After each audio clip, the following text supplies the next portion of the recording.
Як здымаць відэа на YouTube? Крок першы. Залепіце себе гнездо. Равно было YouTube.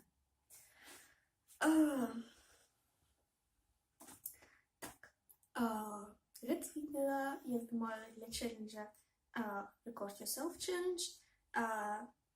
Ідэя яго ў тым, как практыкавацца размаўляць на нейкай мове, якую вы выбралі для челленджа. І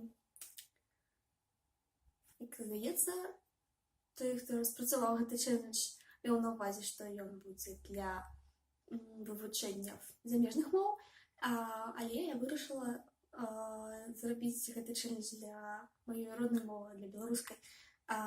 Таксама, як адна моя знаёмая з Ютуба, мы зрабіла для сваёй роднай мовы арабскай, таму што яна лічыць, што яна недастаткова размаўляе на сваёй роднай мове і недастаткова яе ведае. І ў мяне тая ж самая сітуацыя з беларускай мовай. Калі вы жывеце ў Беларусі, то, напэўна, ведаеце, што беларуская мова, яна больш ужываецца на нейкіх мерапрыемствах. Вы можаце паразмаўляць па-беларуску, мабыць, на канцэртах беларускамоўных гуртоў ці на нейкіх выставах. Ёсць, напрыклад, кніжная крама, якая прысвечана беларускім аўтарам. І калі я была там колькі разоў, то працаўнікі размаўлялі з на беларускай мове, але у такім паўсядзённым жыцці вельмі цяжка размаўляць на беларускай мове. І, на жаль, у мяне ёсць такая вялікая неўпэўненасць сябе, і мне цяжка размаўляць з людзьмі на беларускай, таму што я ведаю, што мой узровень беларускай не занадта выдатны, таму што я рэдка ужываю. І, на жаль, вялікая колькасць людзей вакол мяне не вельмі станоўча ставіцца да беларускай мовы. Некалькі маіх сяброў вельмі не любяць беларускую мову, людзей, з якімі я працую, не любяць беларускую мову, і нават мяне жартавалі колькі разоў, таму што мне нейкія нікнеймы, напрыклад, то пошта падпісана лацінкай з беларускага, а не з рускага, то бишь Ганна, а не Анна. І так калегі з мяне жартавалі, ці ти так любиш беларускую мову. Так, я люблю беларускую мову, але як я буду размаўляць на ёй з людзьмі, якія гэтак не любяць? Я не хочу псаваць адносіны з калегамі з таго, што я хочу размаўляць менавіта на гэтай мове, а не на іншай. І гэта вельмі сумна. Так, што я яшчэ хацела вам сказаць? Увогуле, у мяне такая сітуацыя, што калі я вучылася ў школе, то відавочна была беларуская мова, была беларуская літаратура, і я старалася заўсёды чытаць як мага больш, тому што мне у хатняй маёй бібліятэцы вялікая колькасць кніг, то я магла амаль усё знайсці ў сябе дома, і не трэба было ісці ў бібліятэку. Толькі ў апошніх старшых класах, калі я удзельнічала вялікай колькасці алімпіяд, і ўсёму гэтым я пачала чытаць менш, але я старалася чытаць як мага больш на беларускай мове.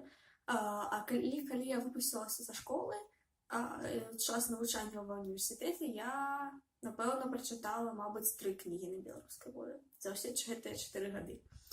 Мне вельмі сумна гэтага. Я стараюся ужываць беларускую мову, калі мне ёсць магчымасць. Я ведаю некалькі людзей, якія пішуць у інтэрнэце на беларускай мове. Так, ёсць блог у адной дзяўчынкі у Тамблеры, і я чытаю твіттер аднаго чалавека. Часам, калі у мяне ёсць...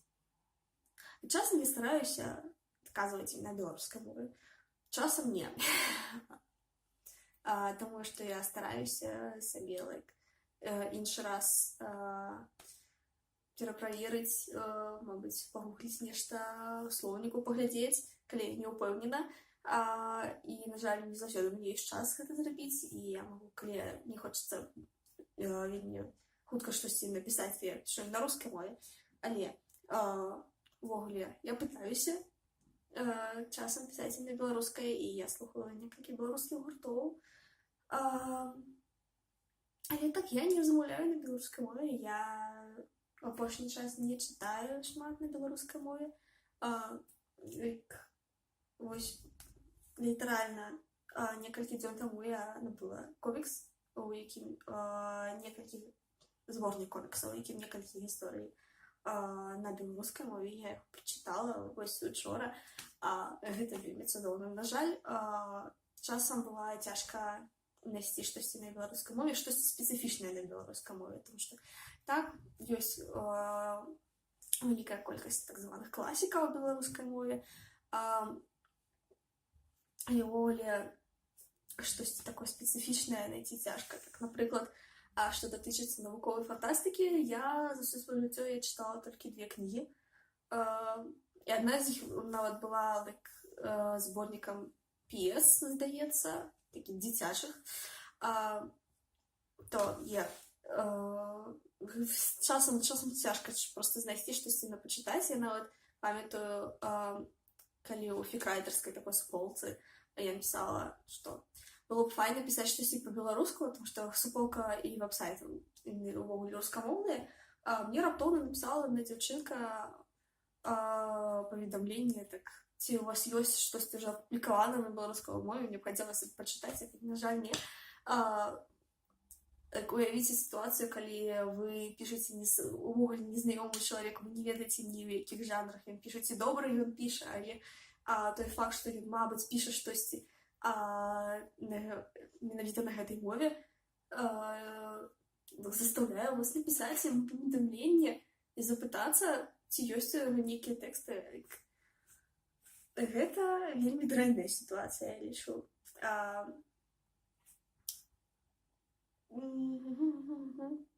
Так, здаецца, гэта відэо ўжо даволі дліннае. Мне трэба, мабыць, заканчваць. Дзякую, калі вы яго праглядзелі. У чэлленджа будзе таксама, мне будзе патрэбна запісаць відэо ў наступныя 2 месяцы, так што сачыце за абнаўленнямі. Так, я не ведаю, як заканчваць відэо па-беларускаму. Дзякуй за прагляд. Да пабачэння.